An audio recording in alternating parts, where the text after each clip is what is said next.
Well, hey there, ladies and gentlemen. This is a special edition of Spittin' Sports, with your hostess Marlon Jackson, along with my always partner in crime that I always enjoy having with me, Gary Hughes. So today we just wanted to run a couple of topics by you today, just because it was on our mind and on our spirit.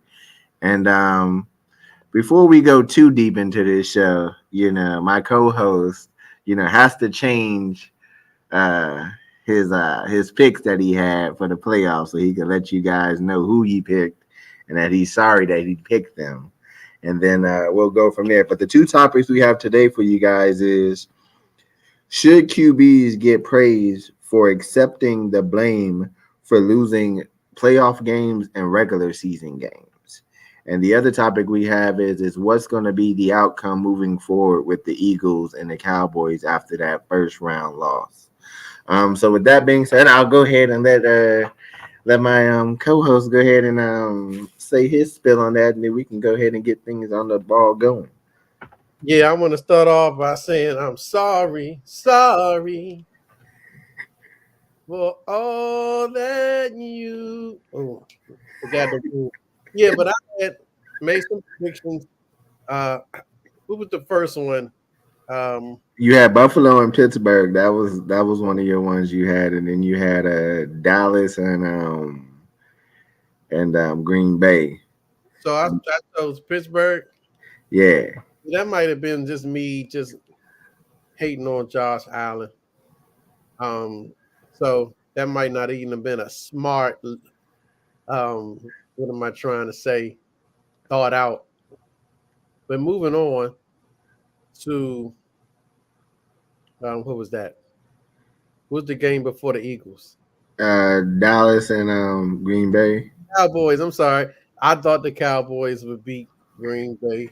Um, with the way they've been looking over the entirety of the season, I just figured out. I just even with they not a great running game and not even a great rush defense, I still figured that Dak would get it done, coaching would get it done. We're at home. It's kind of like now or never. So with all those things being factored in, I figured out. I just kind of figured they would win. Jordan Love is kind of looked at as a rookie quarterback, even though he's not a rookie. But he's a young quarterback that's going. You think might make some young mistakes. But one thing I didn't really think about was, and I didn't notice that the running back was the Aaron Brooks, Aaron Jones. Aaron Jones. I'm sorry, he's from Texas. And I've been in that stadium, and it's not a home field advantage for the Cowboys. It's actually very nice and cozy in that stadium. The fans are not obnoxious, they're not really loud. So it's not really a true home field advantage for them. So, with all that being said, I didn't make a smart decision. Um, I didn't expect for Dak to give it away, but I guess Dak is still Dak. At the end of the day, he's going to sometimes he's just going to give it to you. And he did that. How many interceptions did he have? I think he had three. I think he threw one for a pick six, and then threw two of them. One was off of a tip, and I think the other one was a straight interception. Yeah, so I didn't expect that. I know Dak can do that. I just didn't think I thought all those days are kind of behind us. How long has Dak been there? Yeah, it's going on his eighth year now. Yeah, I thought Dak that's supposed to be behind you, bruh.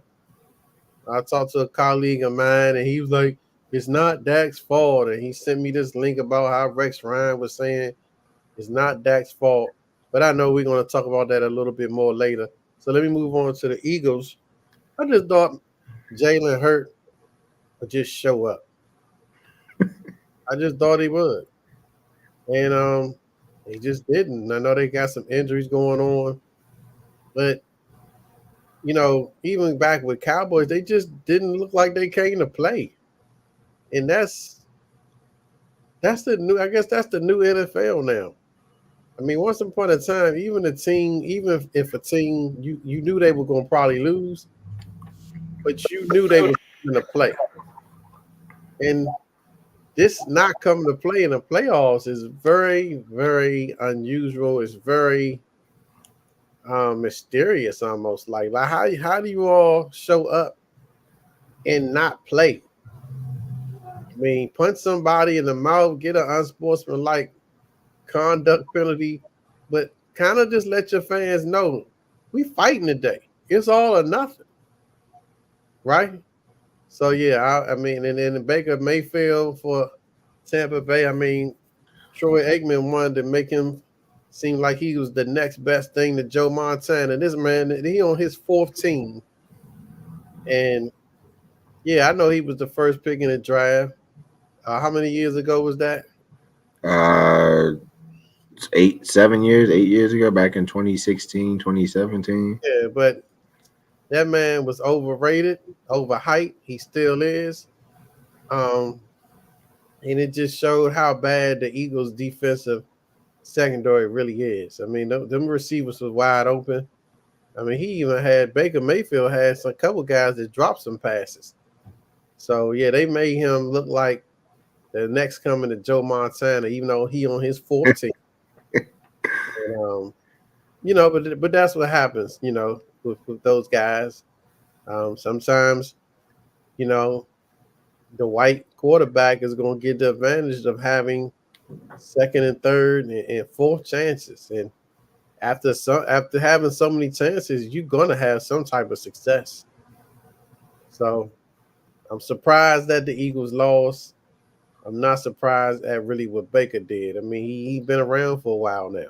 He should look good. So I see that. as the old singing group, the New Edition, not the singing, not New Edition, but the BBD. Girl, you see that I apologize. I apologize. Oh, I went 0-3 for my picks. I'm sorry. So, Hugh, let me ask you this, man. Out of the 8 years that Dallas has been making it to the playoffs, like, what do you think is stopping them from getting to the next round of the playoffs? Because it's like they get there, and then for some reason they get beat the first round by every team they play over the last 7 years. Man, Marlon, I wish I had an answer for you. Well, I really don't. It's crazy. It is, isn't it? And to be honest, Hugh, out of those 7 years, it's not like they had the same head coach. Because mind you, this is McCarthy's fourth year going into his fifth year. So those 3 years before McCarthy came, it's just like, what is it about these coaches that Dallas is picking that they can't get over the first round of the playoffs? It's like they every year. It's like what Montgomery said yesterday, or what you said yes. They get to playing 10 to 12 games and win 12 games every year, but then can't seem to get past the first round for some reason. I don't know if it's a psych thing or I guess you can say unpreparedness, or if it's just like a complacent thing because as long as we make the playoffs, we're good. Because I was reading an article today that was talking about that they might re-sign Dak for $60 million because he's a franchise quarterback, and they might keep Mike McCarthy and just change up some of the staff that's around him just to see, because maybe then that's what it is. They're like CD Lamb is becoming the number one guy there. They're like Dak has had chemistry with this team.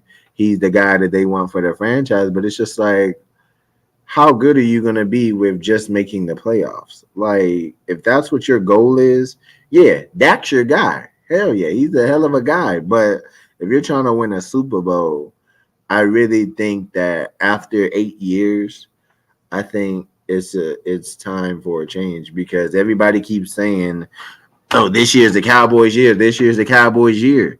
And then we see how well they play in the regular season, and as soon as the first round, the wild card comes, bam, they just go blank. Right. It's like people who do all that studying, Hughes, for tests, and you're a teacher, so they all the people who do studying for tests and then wind up failing the test the day of the test. Yeah, I mean, I want to say Jim Moore playoffs. Playoffs? It's not for Dallas anymore. Um, And I want to think, only thing I can think of is who are their leaders? Because you kind of need your leaders to step up, man, as you I move think on. what happens is, Hughes, I think Jerry Jones tries to play the role of everybody in that organization. And I think that that's where Dallas is, their weakness is. Because if you look at how Jerry Jones is, how he's interactive with everybody, how he's interactive with the staff and all this, it's kind of like he's the general manager, he's the head coach, he's the scout, he's the recruiter, he's the, president, he's the vice president. And it's just like, as long as he's there and as long as he's stuck in that tradition of how the Cowboys used to win them Super Bowls, I think that Dallas ain't gonna never be able to make it back to the Super Bowl. Because you got to think about it, Hughes. You know what it's like when you win your first championship or something. And it can be the smallest thing to the biggest thing. So when people get that, they think that that formula continues to keep working in that game or in that scheme fit, and it doesn't. You know what I'm saying? The last time the Cowboys won a Super Bowl, Hughes, I wasn't even born. And if I was, I was probably 1 or 2 years old. So that just says like why this time is different than the times you won the Super Bowl, and it's Jerry Jones. I think, to be honest, the number one, if anybody is at fault to blame for why Dallas doesn't make it this year, it's Jerry Jones. Because look at what he does when he tries to put a team together. Look at that quarterback they picked up from the 49ers, Trey Lance. Where's he been at? You spent all this money on him, and then where'd he go? You spent $150 million on offensive line, and then what happened? You spent all this money on Zeke Elliott, paid him $90 million for 4 years, shipped him out. You pay CD Lamb $45 million and then get rid of Amari Cooper, and then don't have another go-to wide receiver behind CD Lamb. So it's just like all this thing, Jerry. It's just like, and then you're bringing all these guys, Emmitt Smith and Michael Irvin, around to these games, but you're not allowing them to influence these teams. You're just having them there just for a spiritual mindset to say, hey, if these guys can do it, you can do it. Why can't you win? And you can't have that mindset as an owner. So I think, in my opinion, moving forward with the Cowboys, I think the first person that needs to step out the way is Jerry Jones. If Dallas wants to continue to be successful and go further than where they are, I think it starts with Jerry Jones. And they might need to bring in a no nonsense coach too. I mean, remember Jimmy Johnson was no nonsense, and they fell out. So the rest of his coaches, so since Jimmy Johnson, have kind of been like a yes man. Yes, yes, Master Jerry. I'm sorry. Yes, yes, Jerry Jones. So I don't know, man. He got to come in. He got to let somebody come in, and that's gonna probably talk back to him. It's probably gonna tell him, no, we need to do it this way. And And then see how guys, and what happened with that Hughes when he did that. Because look what happened with Jimmy Johnson when Jimmy Johnson did that. It's yeah, like he kicked him out of there. yeah, and he ain't won since. So you're gonna have to bring somebody in there, man, that you're gonna have to kind of let. They first of all, they gotta have experience. They have to have, a background of winning, and they're gonna have to come in there, man, and be no nonsense. Because when you get to the playoffs, you need to be no nonsense. You need to be no nonsense the whole year. But when we go to the playoffs, we go into a whole nother level of no nonsense. And I think Montgomery was saying, you don't have to be the best team. Look at the Packers. They didn't have to be the better than the Cowboys. They just had to be better than them for 60 minutes. And they were. I mean, they just ran the ball down their gut. I mean, that's kind of like, where are your guys at, man, that's going to take some pride. Yeah, you might not have the best run stoppers, but hell, you all are playing the NFL. You've been playing this game since you was 8 years old. You know what to do. You know how to tackle. You know how to get stops. You know these things. That's why you're on a level that you're on. So I guess they need a coach to come in really, man, and get up in their asses and let them know. Either you gonna play and you gonna step it up, especially in the playoffs, or you can't play for us no more. And Jimmy Johnson was, he that's who he was. I seen Jimmy Johnson bitch Emmitt Smith for fumbling, you know.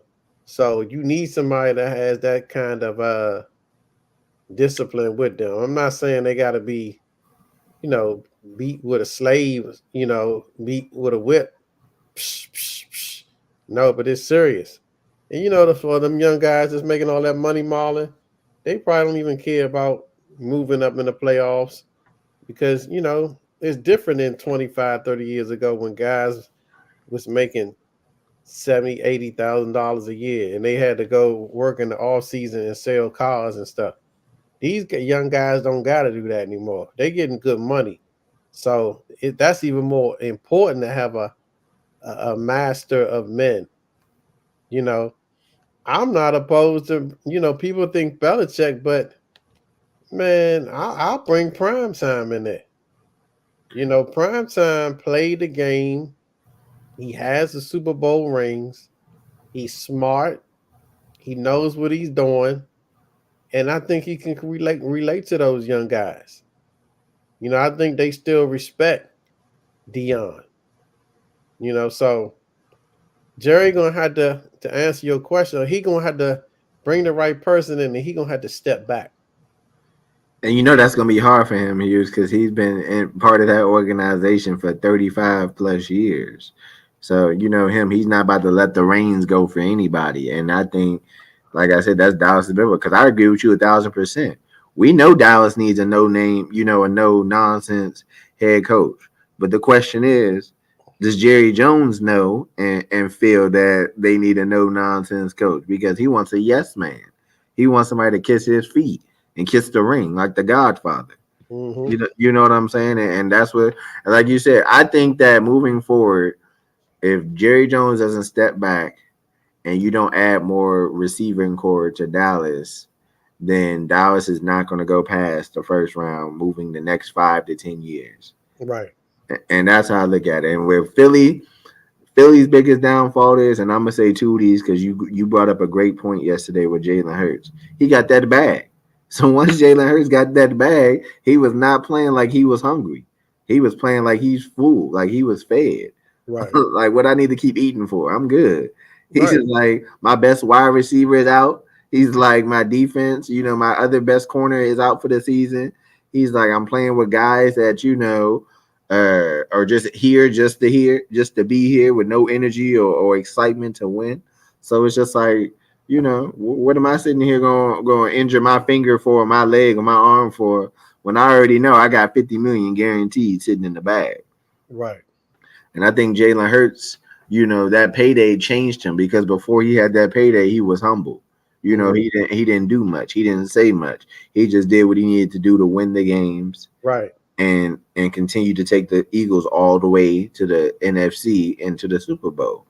And I think as long as Jalen Hurts continues to keep whining and crying and making it about himself and making his contract and making that team bigger than him, then I think that's where the Eagles' downfall is going to be, because the Eagles have all the pieces used from the front four to the secondary.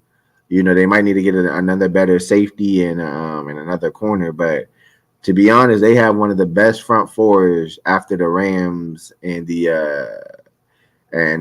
Dallas Cowboys. So I'm just like, for them, it just throws me off that you can't use the same formula that you had when you got to the Super Bowl again. It's like, what made this year different from last year? And like we said, it's that money. Because as soon as that contract extension came up, man, that boy was grinning like a Chester cat. Yeah. Now he about to go buy some Corvettes. He about to go get his girl some, diamond rings and jackets. He's about to, buy his mama a new house, pay his agents off, and then he's about to get ready for the Pro Bowl. He's not thinking about Super Bowl. And I think is with Jalen Hurts, and I'm not saying he can't win a Super Bowl. I think he can win one in the next, 2 to 5 years. But I think if he's going to do it, he has to get out of that mindset of it's not about me. It's not all about me. I'm not the star of the Eagles. I'm the leader of the Eagles, and I need to go out here and lead the game. And the best way of doing that is paying attention to the field, listening to my offensive coordinators, and making sure that my star receivers get the ball in the spots that they need to get them in order for us to be successful. Because it doesn't make any sense what you said, Hughes, a couple weeks ago, how they get with 10-1 and then you couldn't even get 15 games and win 15 and go a 15 game season. Like I don't understand that. So somewhere along the line, there was some miscommunication with the Eagles that turned that season around. Yeah. So So let they me ask. lost. So let me ask you this then, Hughes. Do you think that as a quarterback, because it's like you're a teacher, so you can kind of relate to a quarterback. Do you think that you should get praise for accepting the failure of the organization or the school, your classes, unsuccess when it comes to like the regular season or playoffs, or if it comes to like kids not understanding the education or the curriculum behind what you're teaching. So I look at it like that. I mean, what do you think by that? Do you think that you get some type of pass because you've accepted the failure of the team and the blame because you're the leader of that organization? Oh yeah.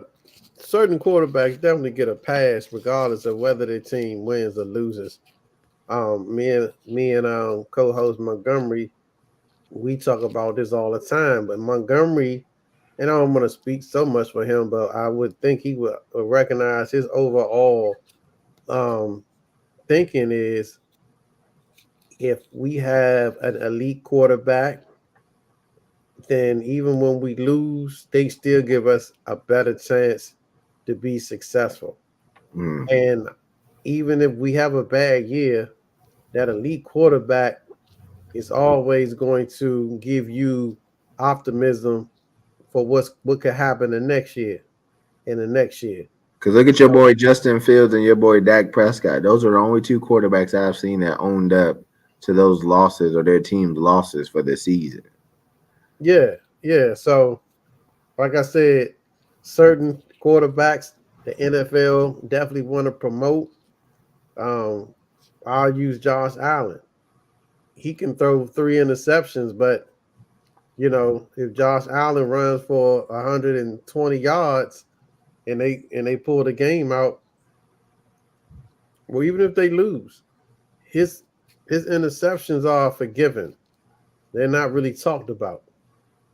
So and I give it to him. They made a great run, during the second part of the year.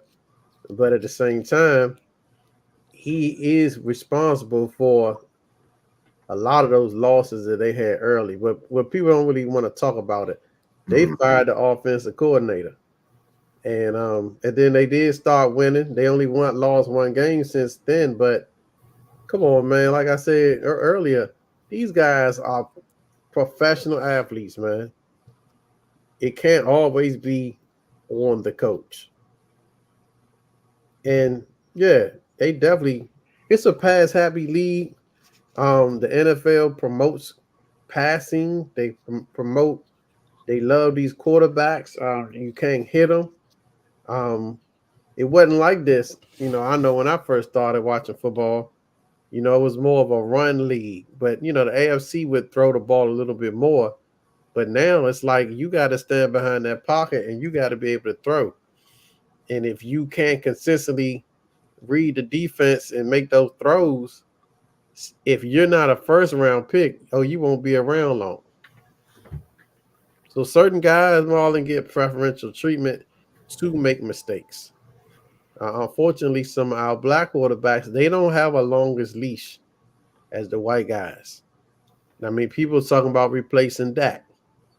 People are starting to kind of talk about getting rid of Jalen Hurts. I'm sorry. So, you know, they wouldn't talk about some of them other guys like that if they were in the same situation. Look at Kirk Cousins. Ain't won nothing ever. And I know you're gonna go back to Kirk Cousins, man. You got Yeah. it out for him, man. I mean, he's won one playoff game. At least Josh Allen is winning playoff games. Don't let them Commander fans hear that, man. They could be like, "Don't talk about Kirk Cousins like that, man." Yeah, Kirk Cousins. I mean, they got this one. I can't think of his name. He's been a backup. Chase Daniels. From which one? From which team? I don't know where he is now, but he's been a career backup, man, for like 17 years. About going on 18 now. Yeah, I know who you're And talking he's about. making big money. So certain people they just get preferential treatment, man, and it's never certain quarterbacks. It's never their fault when that team loses. Now, here's what you say this. Do you think that it messes up the chemistry in the locker room if the quarterback deflects the team's loss and puts it on somebody else on the team or puts it on the head coach It, of the team? it depends on the team. I mean, like I said, these young guys making that money, man, making 5, 10 million a year, 15. That's on the low end. Do they really care if they lose? Ask Yeah, yourself that. Do yeah. they really care if somebody puts the blame on them and they lose? Not really. So, I mean, it's like I don't even know if it disrupts the locker room because who really cares anymore? I'm quite so sure some situation it does, Hmm. but I haven't really heard about, you know, Like for instance, like the perfect example is kind of like Kansas City. You know, with Patrick Mahomes during that season when them games they lost, he was. They kind of didn't want to put it out in the media, but they said him and Andy Reid and a couple of the receivers, he kind of like chewed out and went after because he's like, guys, he was like, I'm not the reason why we're losing. You guys ain't catching the ball. You're not calling the plays I'm comfortable with.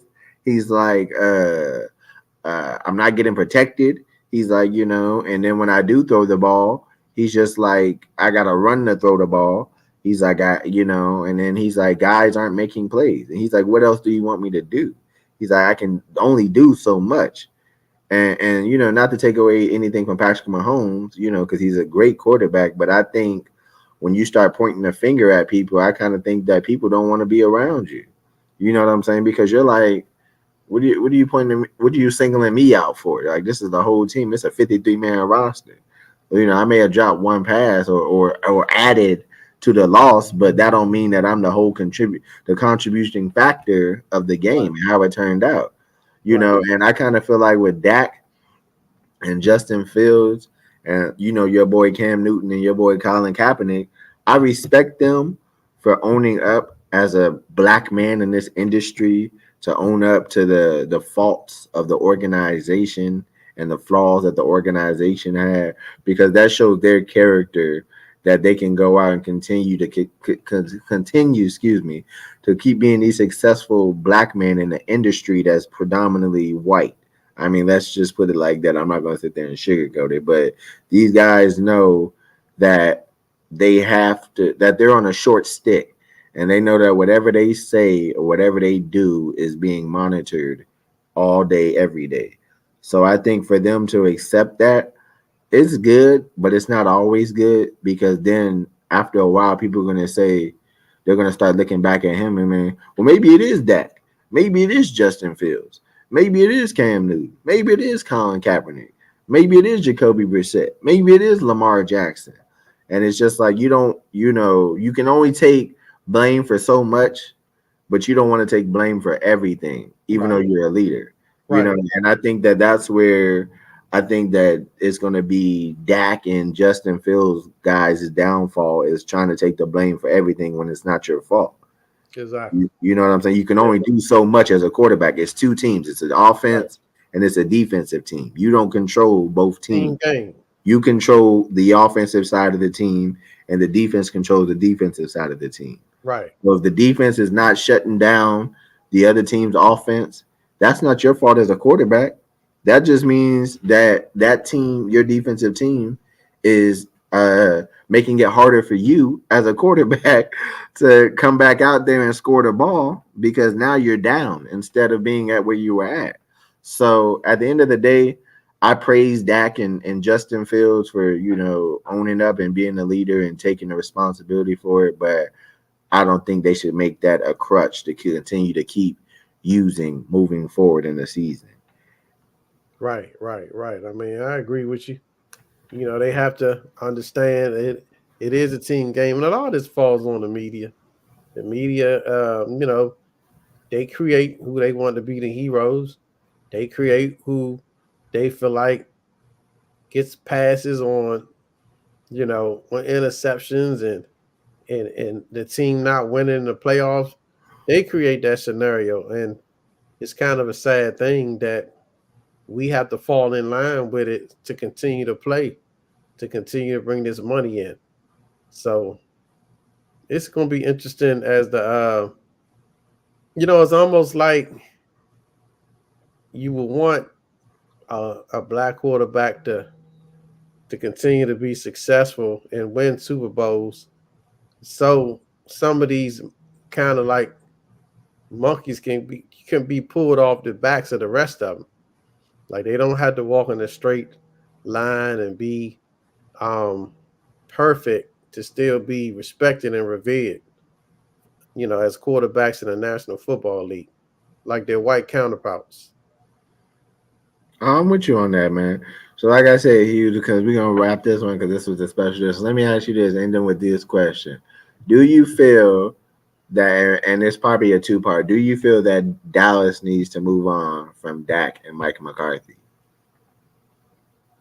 Um, I think they need to move on from Mike McCartney. Um, Not really because of his coaching abilities, but because of who Jerry is. Jerry needs a coach, Makes a lot of sense. Yeah. yeah, that's going to not trip off of him, so to speak. Not have to look over. He needs. He might need to be a Belichick. Belichick, he don't have to bow down to you. You know, he's his own man, and And he's proven himself. Yeah, he's proven himself. Jerry would probably leave him alone. I wouldn't want Belichick as a coach for my team, but it is a couple of spots, and Dallas is one of them where he might be perfect. He's gonna bring toughness, physicality, a no nonsense type of attitude. His teams, good or bad, are gonna be prepared to play. When you play them, you're gonna know that you was in a game. So as for Dak, no, I feel like they're fine with Dak. But what I would challenge Dak is the new coach need to let him know. Look, man, I need you to challenge yourself that your regular seasons look good, but something is going on when we get to the off season. We got to figure that out. As a coach, I gotta help you figure that out. I might have to put you under some mentorship of a Tom Brady or Joe Montana. Somebody that, some of these quarterbacks that have been where you trying to get. It's not even physical, it's mental for Dak right now. But no, I don't know what his contract is. That This might is be, his last. This is his last season, so he'll be a free agent this offseason. this off season. Yeah, unless he signs his extension in March. Oh, okay. Well, that's a new different story then. So I'm not going to extend him. I might restrict him for a year, Mm. but I'm not going to give him no new contract unless I don't know how the contract is. But if I have to give him an extension based upon him, then I don't think that's going to happen for me in my eyes. I But think they need to put. I think they need to do a James Harden on him, like what the Sixers did with James Harden. Bring him back for 1 year on a 40 or $30 or $40 million contract. If he performs, then we'll add another year to that contract. And if he performs even at a higher letter, we'll go ahead and add that third year option to the contract. But I think that paying Dak next year, Dak would be the highest paying free agent in the NFL, and his contract is worth $60 million. okay, And if he goes into the free agency, it'll be worth 80 million to 100. okay. And I'm so not ready to give up on him though. I'm not either, but I think that like we were saying earlier, I think you keep Dak. I think McCarthy, I think McCarthy is just a humbug, a humbug. He's like your boy Jay Gruden with the Commanders. He's just a seat filler. He's just there to fill the spot of a coach, until they find somebody that they know is going to be the guy to get them to where they need to be at. And Right. McCarthy is just the only reason why he got that job because he won a Super Bowl in Green Bay, and Green Bay is one of those franchises that has history. If he didn't win the Super Bowl in Green Bay, he would not have been the head coach in Dallas, in my opinion. That's just me saying it because Right. there's no way that out of all the coaches that Dallas had that year that they could have chosen from, you choose Mike McCarthy. I mean, that's just me. But I would move on from McCarthy. I would keep Dak, and I would let Jerry Jones, and I would make sure Jerry Jones takes a step back.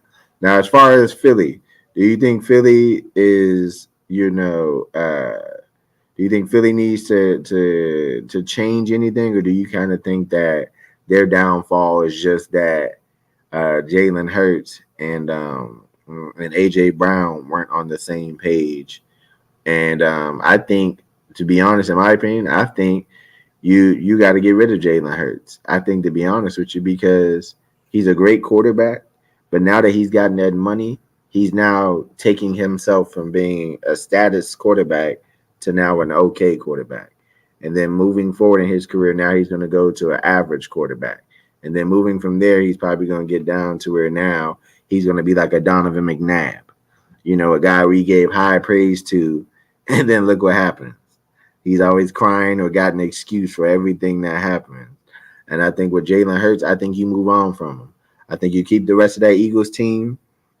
You keep that offense and that defense and those receivers and that running back, and you draft a quarterback. I think if anything, Philly needs to draft a quarterback, and I think that Philly needs to draft um, a key free safety. And then I think Philly will definitely be the team that we were fearing last year when they were on their way to the Super Bowl. Because Jalen Hurts right now is not a Phillies type of quarterback that can get them to where they need to be. And as long as Philly sees him like that, I think they're never going to win a Super Bowl with Jalen Hurts. Okay. Well, I probably would stick with Jalen for one more year. Um, I think he might be banged up. Um, the question might be, do you need to bring in another offensive coordinator? I mean, how many offensive coordinators is Jalen Hurts going to have until he gets it right? I mean, I don't Well, think replacing offensive coordinators is always the key. he lost his OC, and the sad part about Jalen Hurts is the only reason he doesn't have a Super Bowl ring is because he went against Patrick Mahomes. But when you look at that game, like you were saying, that was a hell of a Super Bowl. It's Yeah, just those key mistakes that the Eagles defense did is what caused them to lose that game against Patrick Mahomes. Jalen Hurts had a hell of a game. He did. I mean, so I think he had a fumble. He had one turnover that hurt him, but he matched Patrick Mahomes touchdown for touchdown the whole game. Yeah. I can never forget that. So, I mean, if it's any other quarterback, if it's not Patrick Mahomes, Jalen Hurts probably has a Super Bowl ring last year. He just went. You think about it, Hughes. If you look at free agency this year, you got your boy Justin Fields who's going into free agency. You got your boy Trey Lance. Brock Purdy is on his free agency year. You got Deshaun Watson who's going into his free agency year. So I mean, you got quarterbacks, but I just don't think that those quarterbacks that we named are going to be better than Jalen Hurts. And I think that if Philly, I don't know what pick Philly has, but whatever pick they have, like we were talking about earlier, get you a solid quarterback. Get you a quarterback that's going to fit that scheme of the team of what type of offense you're trying to play. Because right now, Jalen Hurts' big thing is all I want to do is scramble when I get to the 1 yard line, do that quarterback sneak, and then I want to throw the ball deep all the time and hope that my guys are going to catch it. And good luck if that's the game plan and mindset you got going into every game.